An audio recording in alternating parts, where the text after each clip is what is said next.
aleluia, aleluia, aleluia, aleluia. O Senhor reconciliou o mundo em Cristo, confiando sua palavra, a palavra da reconciliação, a palavra que hoje aqui nos salva. Aleluia, aleluia, aleluia, aleluia, aleluia, aleluia, aleluia, aleluia, aleluia, aleluia, aleluia. O Senhor esteja convosco. Ele está no meio de nós. Proclamação do Evangelho de Jesus Cristo segundo Mateus. Glória a vós, Senhor. Naquele tempo, Jesus disse a seus discípulos: se o teu irmão pecar contra ti, vai corrigi-lo, mas em particular a sós contigo. Se ele te ouvir, tu ganhaste o teu irmão. Se ele não te ouvir, toma contigo mais uma ou duas pessoas, para que toda a questão seja decidida sob a palavra de 2 ou 3 testemunhas. Se ele não vos der ouvido, dize-o à igreja. Se nem mesmo à igreja ele ouvir, seja tratado como se fosse um pagão ou um pecador público. Em verdade vos digo, tudo que ligardes na terra será ligado no céu, e tudo que desligardes na terra será desligado no céu. De novo eu vos digo, se 2 de vós estiverem de acordo na terra, sobre qualquer coisa que quiserem pedir, isso lhes será concedido por meu Pai que está nos céus. Pois, onde 2 ou 3 estiverem reunidos em meu nome, eu estou aí no meio deles. Palavra da salvação. Glória a vós, Senhor. Aleluia, aleluia, aleluia, aleluia, aleluia, aleluia, aleluia, aleluia, aleluia, aleluia. Nos recolhamos num tempo de silêncio, em oração, peçamos ao Espírito Santo de Deus, que venha em nosso auxílio e nos faça compreender esta palavra, que sejamos hoje, agora, transformados por esta palavra de salvação. Rezemos, supliquemos a ajuda do Espírito Santo.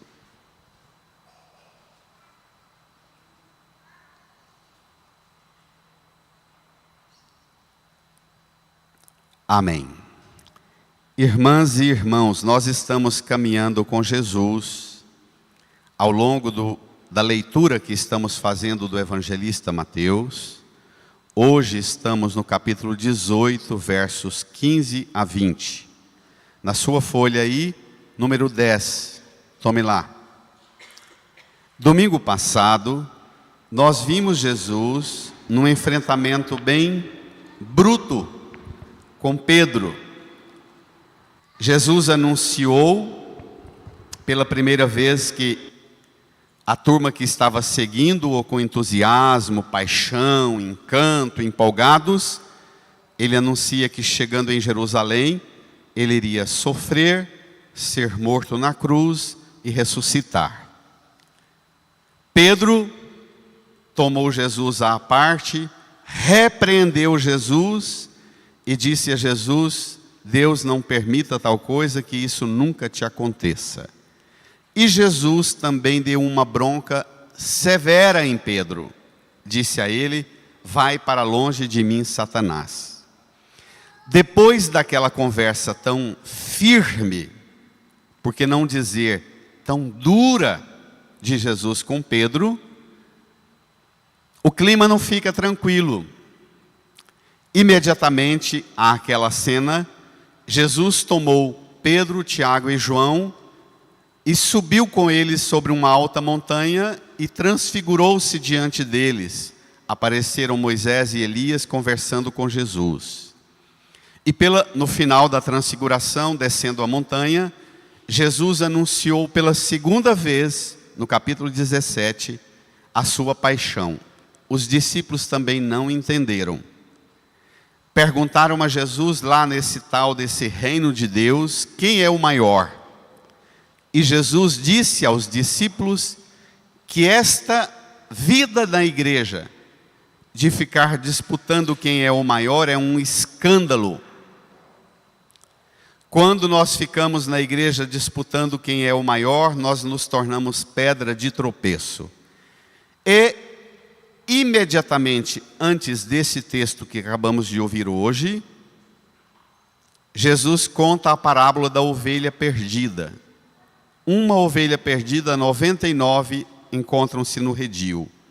O pastor deixa as 99 no curral e vai atrás da única que se perdeu até encontrá-la. Quando a encontra, fica tomado de alegria. Pronto.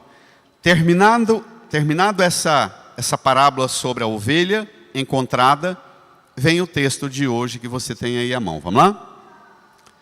Naquele tempo Jesus disse a seus discípulos, leiam: Se o teu irmão pecar contra ti, vai corrigi-lo, mas em particular, a sós contigo. Se ele te ouvir, tu ganhaste o teu irmão. Pronto. Jesus, que fez uma correção tão dura, tão severa com Pedro domingo passado, hoje trata do tema da correção fraterna. Eu já quero advertir aos irmãos e irmãs, não confunda correção com perdão. Domingo que vem a gente vai ver o ensino de Jesus sobre o perdão. Não confunda. Corrigir é muito diferente de perdoar. Corrigir tem uma outra finalidade. É uma outra abordagem nas relações interpessoais. A correção fraterna. Jesus apresenta a razão para corrigir. Se teu irmão pecar contra ti, vai corrigi-lo a sós contigo.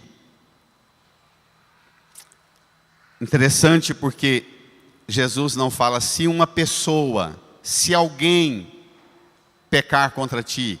Ele diz que quem te ofende, quem peca contra você, ele chama-o de seu irmão. Então, antes de qualquer decisão mais arbitrária, a sua relação, a nossa relação com quem nos ofende, é olhar para quem nos ofende e não ter medo de chamá-lo de irmão, irmã.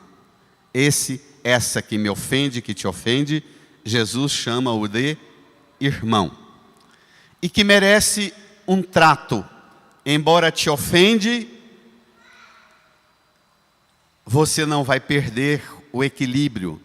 Você não vai permitir que a ofensa, que o pecado dele contra você, decida seu temperamento e seu comportamento. Você corrige-o em particular.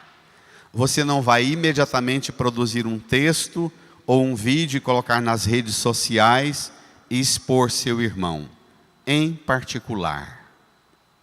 Essa pedagogia da correção fraterna, tão em crise nos dias de hoje, porque nós inauguramos um novo modo de relacionar com quem nos ofende.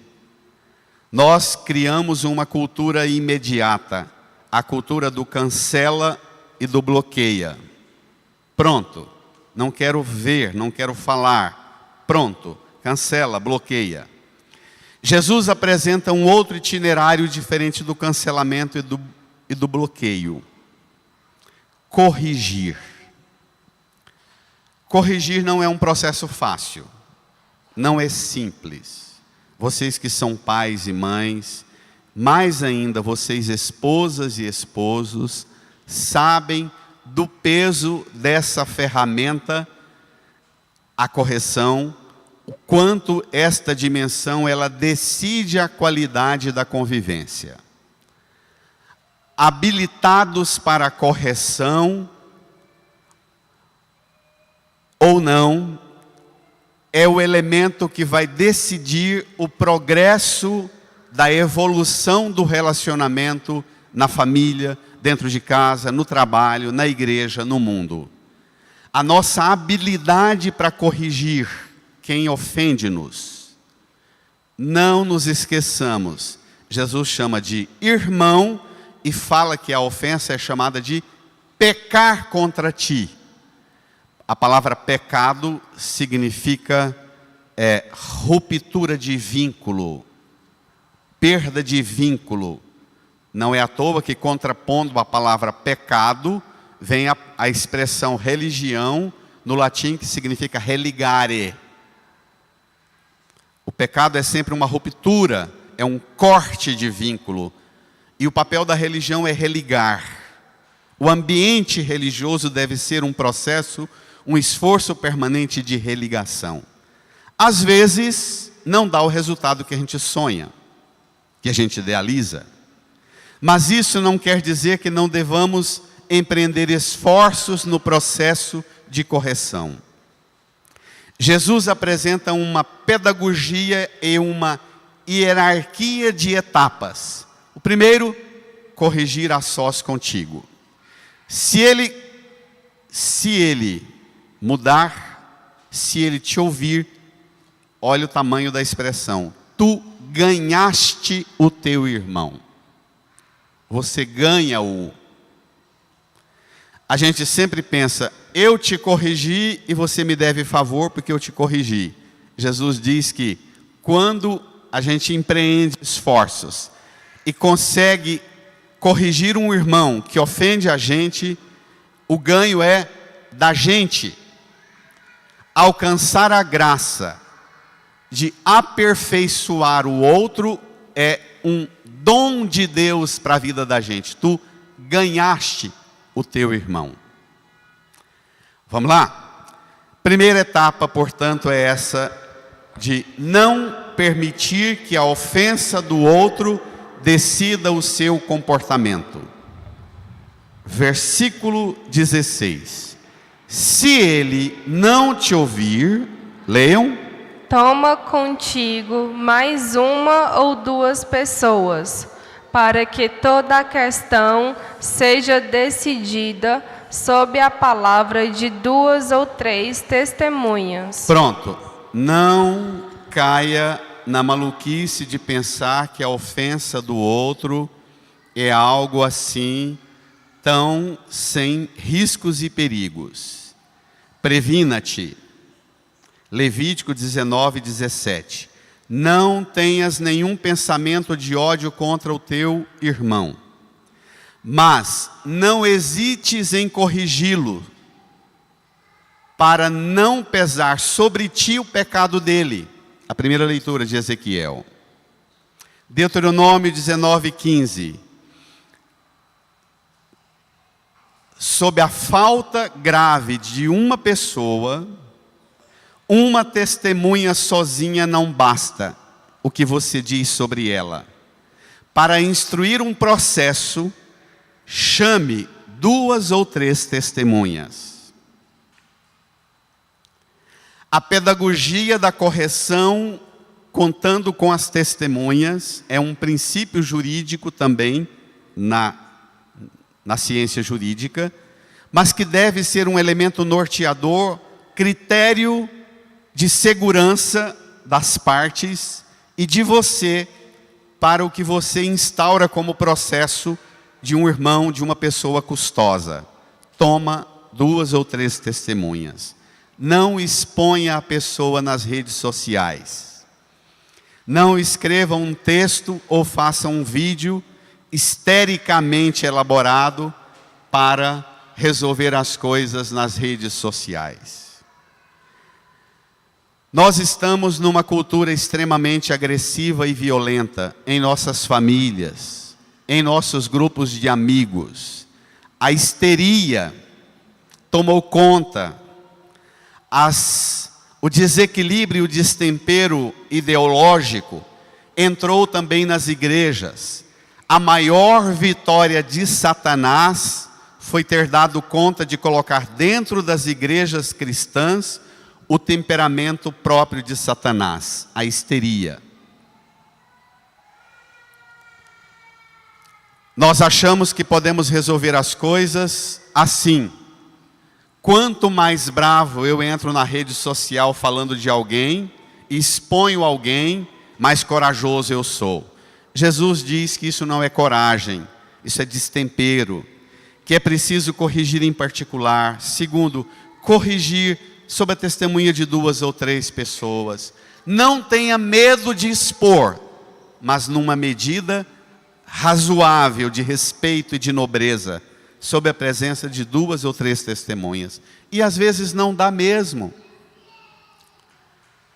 Mesmo vocês pais, esposas e esposos, às vezes é preciso dizer, eu oriento muito isto. Olha, já tentou de tudo? Agora, próxima conversa, chama um filho, 2 filhos, para uma conversa com o esposo, com a esposa, com o pai e a mãe. Faz bem, tenha medo não. Dizer, olha, nós vamos tratar de um assunto aqui que eu preciso de alguém para me ajudar. Primeiro, não destemperar. Segundo, não desrespeitar você. Mas é preciso criar coragem de tocar num assunto que nós precisamos aqui enfrentar. Nós entramos num silêncio falso, um pseudo-respeito, que na verdade na maioria das vezes é um pacto apenas de sobrevivência. Se eu mexer nesse assunto, a mesada diminui, não é? Se eu mexer nesse assunto, o dinheiro não fica do jeito que eu preciso. Então, na maioria das vezes, nós entramos em nossas famílias com um pacto do poder do bolso ou uma falsa imagem de que está tudo bem. Criamos um mecanismo perverso de acobertamento do erro e da falta e não enfrentamos. E nós precisamos criar coragem, porque a falta do outro, ela pode se tornar falta minha, dada a minha sujeição, silêncio e indisposição na correção do outro. O que o profeta Ezequiel disse na primeira leitura: se advertires o ímpio a respeito da sua conduta, para que se arrependa, e ele não se arrepender, o ímpio morrerá por sua própria culpa. Porém, tu salvarás tua vida. O erro do outro é problema meu. O erro do outro é problema seu. Aqui nasce um pacto importantíssimo que é responsabilidade coletiva, comunitária, familiar. Mas longe desta histeria. Vou dizer uma coisa bem pesada. Se eu destemperar, vocês me perdoem. Eu estou muito assustado com o comportamento da classe média no Brasil. A classe média nunca foi mal educada como está sendo nesses últimos tempos. A onda de expor as pessoas, fazendo um vídeo, agredir alguém, gravando e filmando e depois pôr nas redes sociais, virou uma coisa, uma indústria bélica. E parece até pastores, padres, pregadores, achando que isso é uma forma de ser justo, de ser correto. Não é não, isso é histeria. Isto leva a um tipo de comportamento, de acirramento dos ânimos e de autorização para a violência. Esse incitamento, vindo particularmente da classe média, que tem essa expressão classe média, porque era exatamente aqui, mediava o tempero social das relações, dos valores, dos vínculos, virou uma coisa absurdamente oficial. Pode todo mundo gritar com todo mundo dentro da igreja, no aeroporto, no restaurante, não é? No shopping. Será que é esse o caminho mesmo? Isso significa que a gente é correto tratando as pessoas de forma destemperada assim? Isso vai edificar alguma coisa? Ou a gente descobre um pacto, e o nosso pacto de tempero de correção, não nos iludamos, é aquele ali. Essa é a forma mais perfeita de Deus nos corrigir. Pregado na cruz. Não levantou a voz. Não destemperou. Mas também não recusou morrer daquele jeito para dizer a mim e a você que a nossa forma de viver é tomada de pecado e de fraqueza, que nós precisamos correção e mudança de vida. Amém? Amém. É assim, é esta polidez da cruz que Jesus chama-nos a enfrentar a terceira tentativa de corrigir o irmão. Vamos lá? Vem comigo. É Ele, por excelência, o que corrige de forma perfeita e zelosa. Versículo 17. Se Ele não vos der ouvido, dize-o à igreja. Leia. Se nem mesmo a igreja ele ouvir, seja tratado como se fosse um pagão ou um pecador público. Espere lá, o que significa isso? O que vale esta expressão, dizer perante a igreja? Não é de todo ruim, não. Na minha vida de padre, nesses 27 anos, algumas vezes eu precisei recorrer a isto, na comunidade, corrigir o irmão em particular. Na segunda etapa, dizer, olha, não falo com você mais sozinho, vai precisar sempre de 2 ou 3 testemunhas para tratar de assuntos com você, porque você não enfrenta da forma que precisa. Na maioria das vezes, quando você usa essa pedagogia de conversar sobre a testemunha de 2 ou 3, a coisa já alcança um nível bem mais de consciência da gravidade do que está sendo feito, não precisa apelar para a terceira, que é chegar diante da igreja e dizer, olha, a partir de agora, tal pessoa precisa ser exposta. E às vezes precisa disso. Na nossa situação aqui, a gente não entende muito bem essa lógica, mas vou citar exemplos fora do Brasil para não criar polêmica.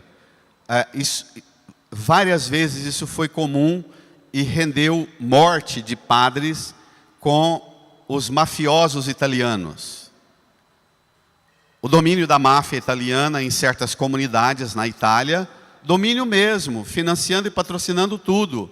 E que o padre tinha que chegar e dizer, olha, a partir de agora, tal pessoa que financia tudo, a igreja, paga tudo, essa pessoa não tem comunhão com a igreja. Vocês não o reconheçam como um membro da igreja e o que ele faz não é mais obra a serviço do evangelho e das coisas da igreja. Claro que o padre que fala isso, ou o bispo, na maioria das vezes, poucos dias depois, foi eliminado. A máfia tem essa pedagogia, mas é só para citar um exemplo escabroso, que aqui no Brasil já aconteceram várias vezes de padres ou bispos fazerem um enfrentamento, mas nunca esse enfrentamento é direto no microfone da igreja. Se não houver um esforço zeloso, respeitoso de corrigir em particular, sob a testemunha de 2 ou 3, não caia na loucura de expor a pessoa no microfone diante de todo mundo. Ou, se você preferir, no grupo de WhatsApp da empresa, ou da sua escola, ou da sua família. Não exponha no grupo do WhatsApp, que é a mesma coisa.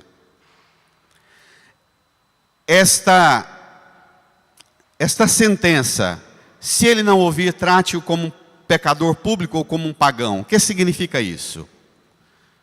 A mais preciosa interpretação que eu já ouvi até hoje, significa o seguinte, que a pessoa, mesmo fazendo parte da comunidade de fé, mesmo frequentando a igreja, ela tem comportamento que revela que ela não adere aos mandamentos.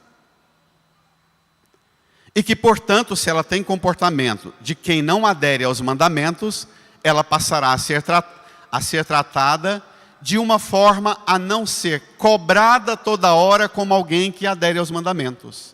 Olha, vocês que são pais e mães sabem disso. O filho pode fazer a escolha mais maluca que for, mas é filho. No domingo, na hora do almoço, você quer ele lá na sua mesa, não quer? Você não vai excluir. Agora, você não vai ficar cobrando dele a cartilha de regra e de pacto da família, não é?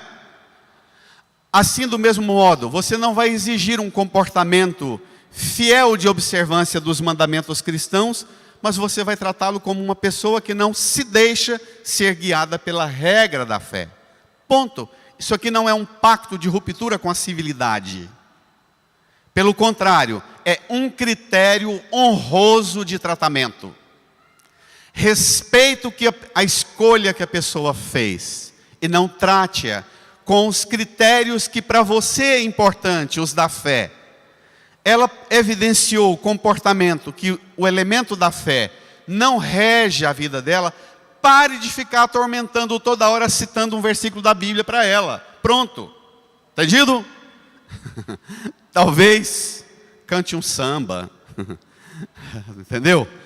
Escute uma música, leia um poema, mas vá por outra, na expressão da juventude, vá por outra vibe. Quantos de nós já estranhamos profundamente um colega de trabalho, um vizinho, que chega e você começa a conversar com ele, com ela, a linguagem da fé, da familiaridade daquilo que para você é importante, ela diz: não tenho religião, não frequento nada, não acredito em nada, e você tem aquela estranheza, assusta-se. Depois o tempo vai passando, você vai convivendo com a pessoa dizendo: é engraçado, ela não tem religião, não pratica nada da fé, não pratica nada de costume, de tradição religiosa, mas ela tem valores, não é? Tem um bom humor danado, está sempre alegre, ou é sempre solidário para ajudar os outros. Não tem gente assim? É disso que Jesus está falando. Aprender a descobrir outros critérios para criar vínculo. O que Jesus está propondo é não nos autorizar a uma histeria agressiva o tempo inteiro, de ficar nos ofendendo mutuamente. Está claro? Esta cultura da agressividade em nome do Evangelho, em nome da fé, de ficar expondo os outros o tempo inteiro e querendo ofender, achando que você é corajoso porque ofende os outros, Jesus está dizendo: espere lá, tem uma outra proposta. Então, trate-o como alguém que não aderiu à fé e respeite esse modo e essa escolha. Mas aí, Jesus dá para nós que temos fé um critério sério. Olha lá, versículo 18. O que vem é sério, hein? Em verdade vos digo, bradem: tudo que ligardes na terra será ligado no céu, e tudo que desligardes na terra será desligado no céu. Espere lá. Você já imaginou que os vínculos seus aqui na terra são vínculos que têm natureza de eternidade? Isso é sério, não é? Que os vínculos que você cultiva aqui têm natureza de eterno. Vínculos aqui são vínculos projetados para o céu. Supera o que eu comecei a dizer, a cultura do descarte, a cultura do cancelamento, a cultura do bloqueio, a cultura da agressividade, da histeria. Vínculos que consolidam uma realidade eterna no céu. Portanto, Jesus insiste que mais importante do que ser um justiceiro, expondo e rompendo com as pessoas, mais importante é estabelecer um esforço permanente de cultivar vínculos, ligar-se na terra para ligar-se no céu. E ele vai parar numa coisa importante na oração. Versículo 19. De novo eu vos digo, leiam: Se dois de vós estiverem de acordo na terra sobre qualquer coisa que quiserem pedir, isso lhes será concedido por meu Pai que está nos céus. Olha, você já imaginou as pessoas com quem você mais tem dificuldade de relacionar? As pessoas que lhe dão mais trabalho, com quem você conflitua sempre. Você já imaginou a possibilidade de dizer a ela assim: olha, eu discordo de você de em tais aspectos. Eu sei que você discorda de mim em tais pontos, mas vamos rezar juntos? Vamos falar com Deus juntos? Vamos pedir a Deus que a gente não perca o tempero, não perca o respeito um com o outro. Já pensou? Vamos pedir a Deus que, embora a gente sendo pessoas diferentes, que nós não sejamos movidos pelo nosso destempero, pela nossa agressividade. Vamos rezar e pedir a Deus que a gente, mesmo sendo tão diferente, tendo bases tão distintas, que a gente cultive respeitabilidade. E o Senhor diz que se a gente pedir ao Pai qualquer coisa que a gente tiver de acordo, vai ser concedido. A gente pensa que para rezar é preciso fazer uma asepsia, limpar o que não presta.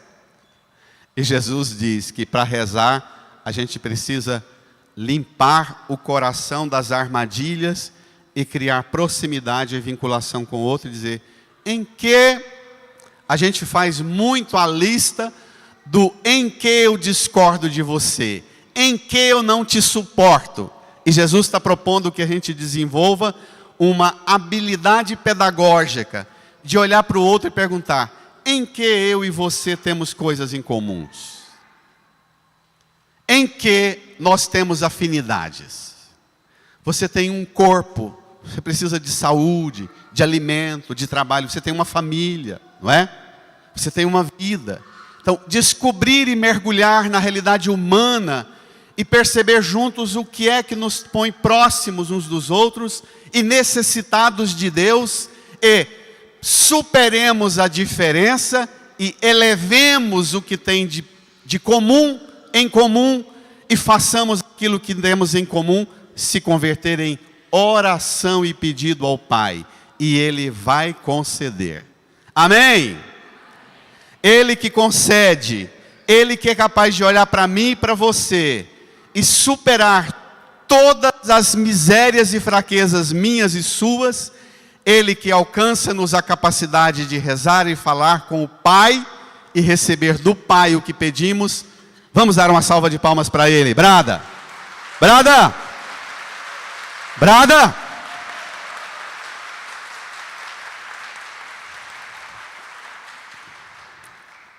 Irmã, irmão, deixa eu pesar a mão numa questão aqui.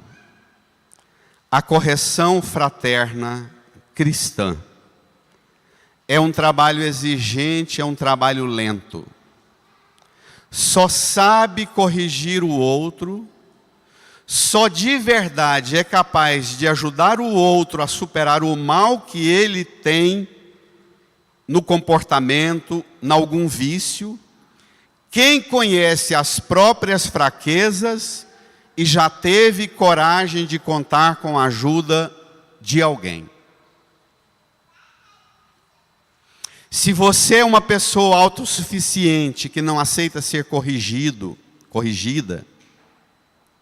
se você não aprendeu a graça de contar com alguém que te corrige, e te corrige, às vezes não porque te ama, mas corrige porque sabe que Deus te ama. Eu não te amo, mas Deus te ama. Eu vou te corrigir não por causa de mim, mas porque Deus te ama. Eu não te amo, mas eu aceito que você me corrija. Sei que você não me ama, mas eu aceito você me corrigir, porque Deus me ama e te ama. É um critério bem mais elevado. Isso aqui, se não espichar o pescoço e colocar a cabeça no céu, não alcança a compreensão sobre isso não. Vai olhar um texto desse com o critério meramente da vulgaridade, da banalidade agressiva, raivosa, nervosa da nossa cultura e da nossa sociedade intolerante, preconceituosa, discriminadora. Se você é capaz de apresentar a Deus uma oração de louvor pelas pessoas que Deus colocou em sua vida para te corrigir nos momentos que tiveram coragem de te corrigir, às vezes recebendo de você até reações muito destemperadas. Se você é capaz de olhar para trás e agradecer pela ação de Deus que manifestou-se na sua vida através daqueles que tiveram coragem de te corrigir, você vai ser bem mais habilidoso para corrigir os outros. A correção, ela é obra do amor de Deus primeiro. Não é ato humano. Do ponto de vista humano, a gente vai pelo deleta, pelo cancela, pelo distanciamento. O mover-se na direção de alguém por quem eu nutro uma diferença enorme, é obra de Deus em mim, em você. Versículo 20. Brada, pois onde 2 ou 3 estiverem reunidos em meu nome, eu estou aí no meio deles. Ai, ai, ai. No final das contas, Jesus diz: entre aquela correção que começou só você a sós com quem te ofendeu, pecou contra você, entre aquela correção e que você queria com aquela correção, Jesus diz: o melhor resultado é que você termine o caminho da correção, 2 ou 3 reunidos em nome de Jesus, em oração. Já pensou? Se nossas famílias se converterem nisso?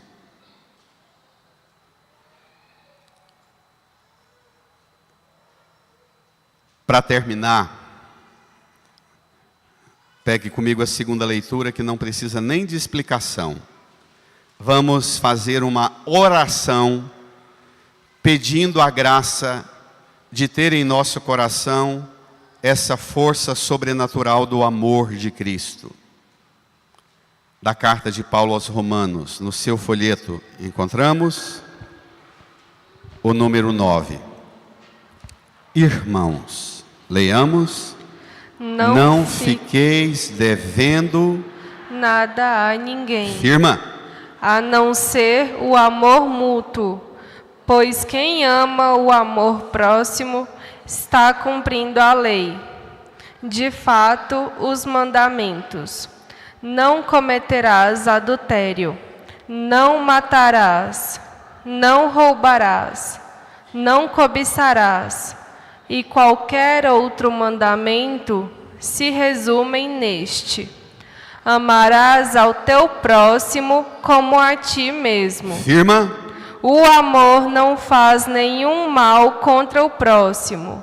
Portanto, o amor é o cumprimento perfeito da lei. Leia a Bíblia todinha. Fecha a Bíblia e pergunte: o que eu tiro disso aqui? Você tira esse versículo: o amor é o cumprimento perfeito da lei.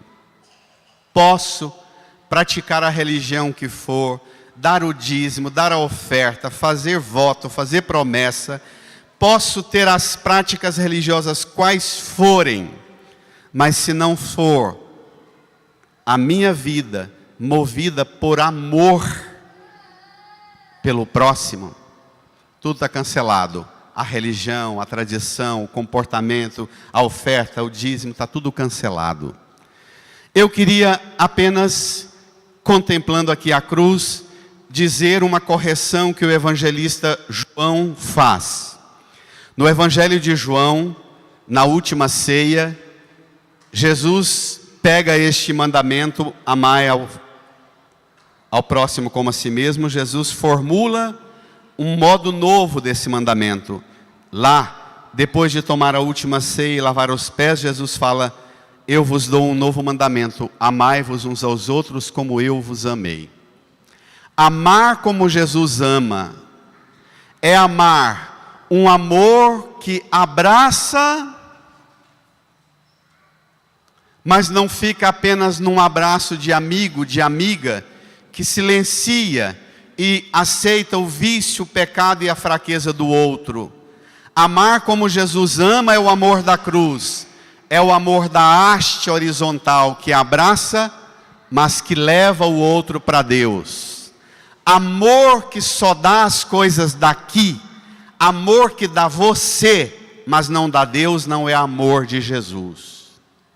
Só é amor de Jesus quando você dá o seu amor, dá a sua vida, trabalha pai e mãe, dá os seus bens, edifica a vida dos seus filhos. Mas se você não eleva e não dá a Deus, o seu amor vai ser sempre um amor de pagão ou de pecador público. Tá claro? Para ser amor de Jesus, tem que abraçar e dizer: mas vamos sair dessa, vamos subir e alcançar o céu. Por isso, ligados na terra, ligados, é Ele que inaugurou essa nova forma de amor que o mundo não conhece. Mas é a única forma de amor que vence o mundo, que vence o ódio, que vence o rancor, a raiva, a mágoa. Esse amor merece um grito e uma salva de palmas bem forte. Brada!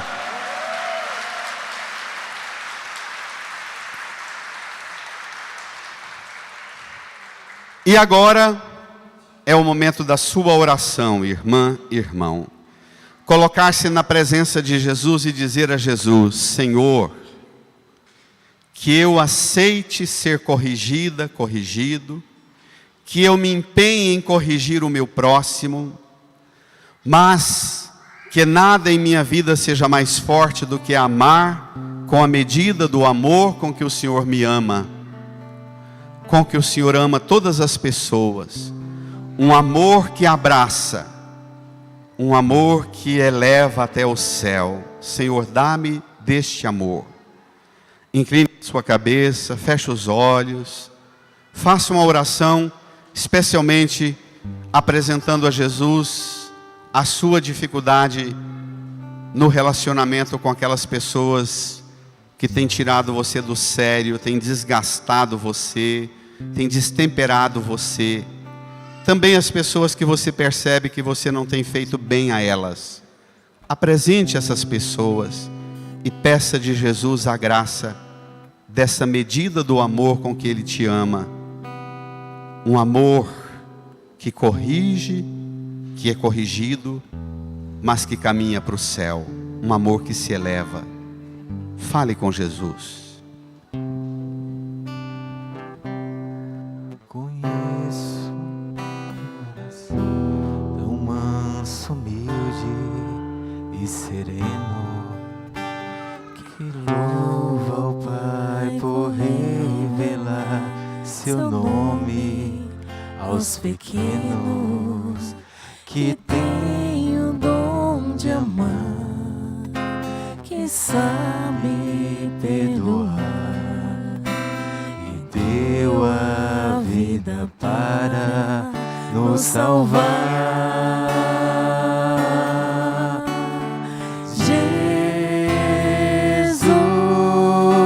Jesus, manda teu Espírito para transformar meu coração.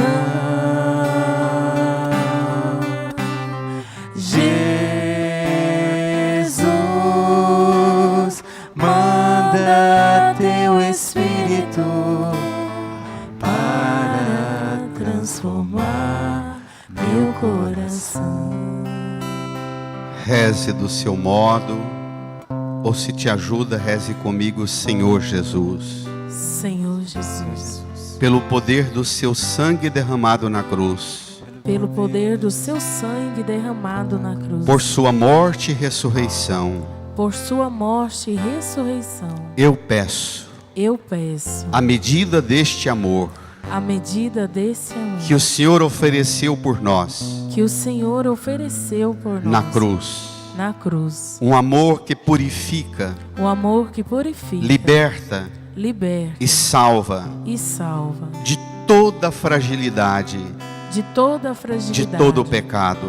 de todo o pecado. Senhor Jesus, Senhor Jesus, eu quero viver este amor, eu quero viver este amor, ser instrumento deste amor ser instrumento deste amor em minha família em minha família e no mundo. e no mundo. Dá-me, Senhor, Dar-nos, Senhor, a medida deste amor. a medida deste amor.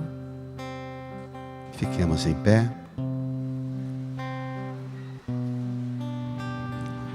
Estenda sua mão para a cruz. Faça sua oração, entregando nas mãos de Jesus, que deu a vida por você, entregando o seu pacto, a sua aliança, de empenhar-se mais seriamente nos vínculos ligados na terra, ligados no céu, com as pessoas que Ele pôs em seu caminho, na família, no trabalho, no mundo.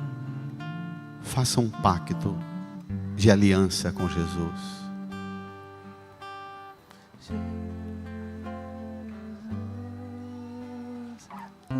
E renove o vigor da sua fé professando: creio em Deus Pai Todo-Poderoso, Criador do céu e da terra, e em Jesus Cristo, seu único Filho, nosso Senhor, que foi concebido pelo poder do Espírito Santo, nasceu da Virgem Maria, padeceu sobre Pôncio Pilatos, foi crucificado, morto e sepultado, desceu à mansão dos mortos, ressuscitou ao terceiro dia, subiu aos céus, está sentado à direita de Deus Pai Todo-Poderoso, donde há de vir a julgar os vivos e os mortos.